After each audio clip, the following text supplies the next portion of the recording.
Hello everyone. So today I have again Mayank Bhaiya on my channel, who you might remember from the previous video, how to prepare for ICPC. So Mayank Bhaiya, welcome again.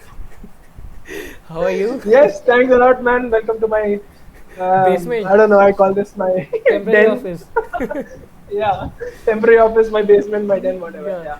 Okay, so Bhaiya, this video will be about going from pupil or newbie, the lower ranks on Code Forces, Code Chef, etc., going above to expert candidate master, and how people stuck at newbie level, pupil level can go up to candidate master. And you yourself are a candidate master, right? On Code Forces. Yeah, at least right now, since I have not been doing a lot of contests, I gave another contest yesterday and oh, trust me, Didn't I go got well. rusted. I have to come back up. I almost went near expert. So yeah, Yeah. No. I'm pretty sure just you'll go barely back candidate master up. right now. Okay. So, Bhaiya, a lot of problem that we people, pupil newbie, what we face is that we don't know how to approach contest, right? We're stuck in this Div 2C barrier. Like, we're able to solve Div 2A, Div 2B, but Div 2C we always get stuck. And that is the main barrier holding from specialist and expert. So, how would you suggest to go past that Div 2C barrier? Right, and I would like first to I would like to tell about something you were saying about the ratings, right? From going from one place to another. I first of all, you should really not judge yourself by the rating. Yeah. I know that that's the standard norm right now, but given there are so many participations going on right now, there's a lot of factors that come into it. But yeah, okay, let's just go to the question first. Div to C, div to the barrier which you're talking about. I think that is majorly because I think this can be divided into two parts. So Yeah. I think there are a bunch of there is a lot of users. What they do is they discuss problems in Yeah. contest, and like I have also had my fair share of discussing questions in contest, but that's a very brief one or two or maybe a handful of contests where I've done that. What happens is when you start discussing questions during contest, you do not develop your own intuition. Yeah. That is very important. Okay, so that is one group of people, and I really do not appreciate people who do it in every contest. Exactly. This is not going to help you develop. And what happens because of this is that the normalization level comes to so low that everyone who has done div to C, let's say, with their own intuition, they come to a very low level. So that is one factor what affects it. And second thing is, I would say you should. I've seen people solve like 1,000 problems now, but still they don't do div to C. I think that's majorly because they only do A and B problems. Yeah. What they have to focus is do C as well as D. And upsolving is the only way where you can improve on doing this. What will happen is, let's just take a topic, let's say strings. You need to do 100 problems. As I said in the last video that we just made, once you are done with 100, 200 problems, the next problem that you face, you will be able to map it Yeah. problems and you will know the solution instantly. So that's how you will have to develop your intuition. And another thing which I've always seen is that, have a group. Don't do it individually. Yeah. Not during the contest, but after the After. contest. Right? So what happens is, even if I've done div to B, even right now, I call up my friends, at least 2, 3 people, and say, what did you do? Or how did you approach this problem? So what happens is, you get an idea of how to approach a particular problem. So there are like some standard ways where you can approach. Let's say you see a problem. Ideally, you should first try to see, can you do it with greedy? Then you would go with, can you do it with, let's say, DP? Can you do it with arrays? Can you do it with some string theory? Can you do it with some graph theory? But in practice, I've seen we can only get 2 or 3 perspectives, Yeah. and then we get stuck with that perspective. Once we start looking at a problem in terms of graph, it becomes very hard to look at it in terms of, let's say, array, because we are stuck in the graph or intuition. So I think developing that is important, and the best way to do that is to listen to others' perspective, not during the contest. No, let's make that clear. Yeah, I mean, a few contests are fine. I know that a majority of the groups are doing this, but if you really want to improve, a few contests are fine. Let's say you're on the verge of, let's say, reaching expert or candidate master, and if you think doing this D would get me there, it is again questionable. But maybe sometimes you can discuss, but that's very rare. You should ideally never do it. But once or twice is fine. When you're stuck at A or B, you just slip out the intuition. It's fine. But after the contest is very important. Seeing the editorials, seeing other people's solution, and you should be able to judge whether your solution was the best or there was a better approach. Yeah. Okay, now speaking of upsolving, we see the editorial, right? And a lot of times editorials we're not able to understand at all. Like, what are they doing? We see editorial and we're like, what are they doing there? And we don't understand at all. So we end up leaving the problem and forgetting about it. So how should we approach a like situation like that? Exactly. So just what I just told you before. Don't do it individually. Have a group. Yeah.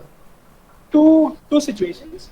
One is a very effed up situation where, let's say, you have a group of 6 people and nobody understood the editorial.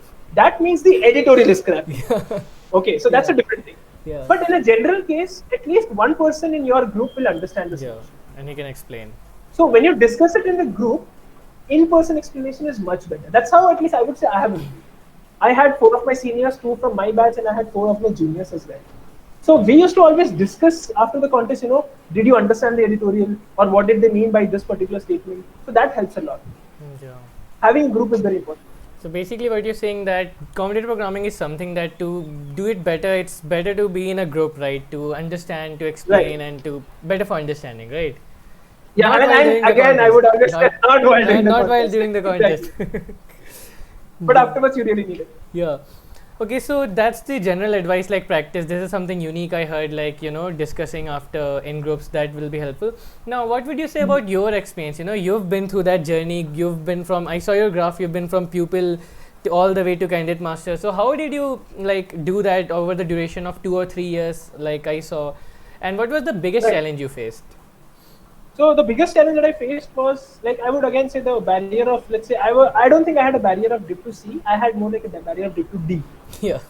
So that's where like sort of high level concepts were introduced. Yeah. So when we have, so luckily our college, they provided us with good trainers as well. That was like a very good part of our college. And if you are in a college like IIT or in a better college, you have your seniors. Yeah. Please connect with them. Yeah. Ask them to take some classes. Ask them to explain you things. That works very well.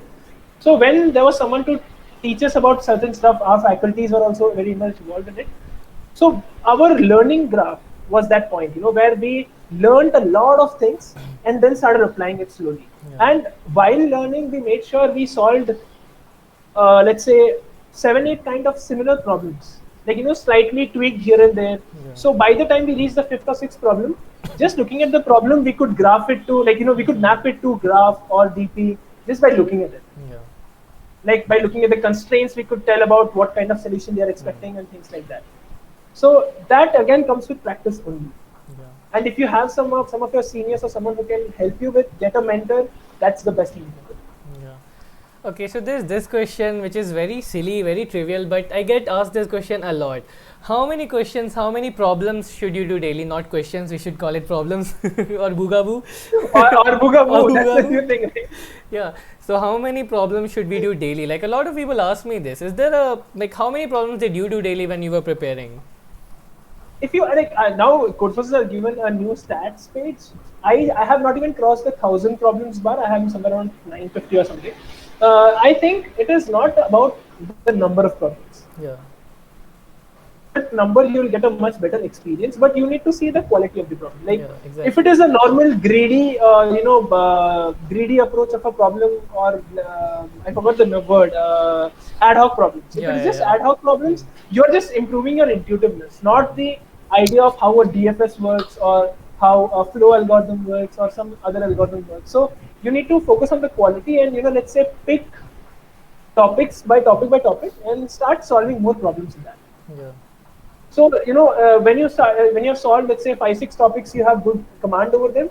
Then you will be able to do div to C, div to D. Let's say 2 out of 5 contests. Yeah. Because that topic will arrive in that. Yeah. And then slowly you increase, and your C and D becomes more and more consistent. Yeah. So that's the thing, right? It doesn't matter the number of questions, because I've seen a lot of users who have done like 2,000, 3,000 questions, and still in contest they're not able to do div to C. I know. Because they have only solved ad hoc problems. Yeah. Ad hoc problems are like, I don't know, Geek for Geeks. Just go through Geek for Geeks and preparation for placements. That's what helps in ad hoc problems. Yeah. But even if you go to like higher